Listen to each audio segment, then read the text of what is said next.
Дараагийн мэдээлэл. Татварын багц хуулийн төслийг хаврын чуулганаар хэлэлцэх төвтэй байгаа.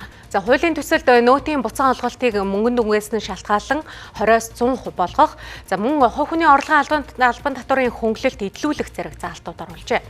Харин шинэ ерөнхий сайдын хувьд нөөтийн буцаан олголтыг 2%-ийг 5% болгох хэрэгтэй гэдэг байр суурийг илэрхийлээд байгаа юм байна. Би нэмэгдсэн үртгийн албан татварын буцаан олголтыг нэмэгдүүлэх замаар 5% төрөх замаар татварын тэгшлүүлдэг зарчмыг нотгшуулж энүүгээр татварын орлого ч нэмэгдэнэ гэдэгт итгэлтэй байгаа. Тэгвэл татварын багц хуулийн шинжилэл хийхээр яригдж байгаа энэ цаг үед шинэ ерөнхий сайдын буцаан олголтыг нэмэх саналыг иргэд дэмжиж байна.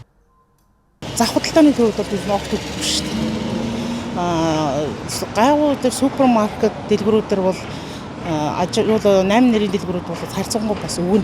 Одоо ч нөгөө 10%-аар суутгаад аюу бага дүнгээр бид нарт ингээ буцаа олголт олж ирээд байдаг шүү дээ. Тэрийг бол буруулах гэж бодсон шүү дээ.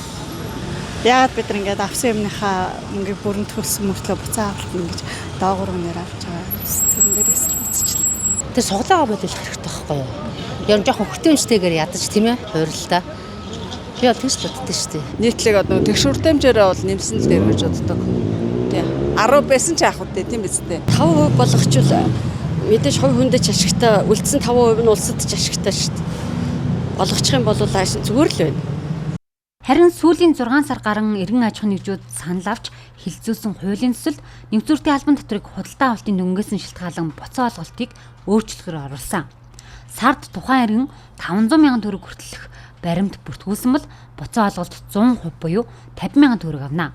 Харин хувь хүний орлогын албан татварыг авахдаа иргэний сарын 800 мянган төгрөгийн орлогоос авахгүй байх заалт оруулжээ.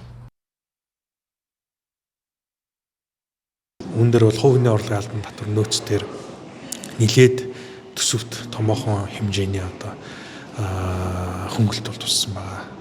За үүн дээр бол хувь хүний орлогын албан татвар дээр 800 мянган төгрөгийн орлоготой хүний хувьд бол татвар бол 100% хөнгөлөгдөж буцааж болохоор за эсрэгээрээ татварын шатлал дээр өндөр орлоготой иргэдийн хувьд бол шатлал өндөр байна гэдгийн ийм саналууд ирсэн. Үүнтэй холбоотойгоор шатлалыг бид дээд боссог 15 саяас 30 сая болгоод тэгээ шатлал хооронд бол 2%-аар буюу одоо 10, 12, 14, 16, 18, 20 гэсэн ийм хуваар өсөлтөд байдлаар одоо ингэ сулж өгсөн.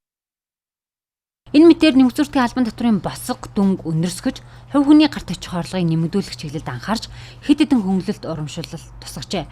Гэхдээ ингэснээр төсвийн орлого 3-аас 4 их найт төгрөгөөр буурах эрсдэлтэй учраас татварын шинжилгээ ажлыг 2027 оны хүртэл шат дараатаагаар хэрэгжүүлэхээр хуулийн төсөл боловсруулагчид тооцоолжээ. Харин шинэ засгийн газрын тэргүүн хэрхэн тооцоолж татвар шимтгэл бууруулах иргэд аж ахуйн нэгжийн хүлээлт хүсэлтийг тунганд харуулахыг тун удахгүй харах нэ.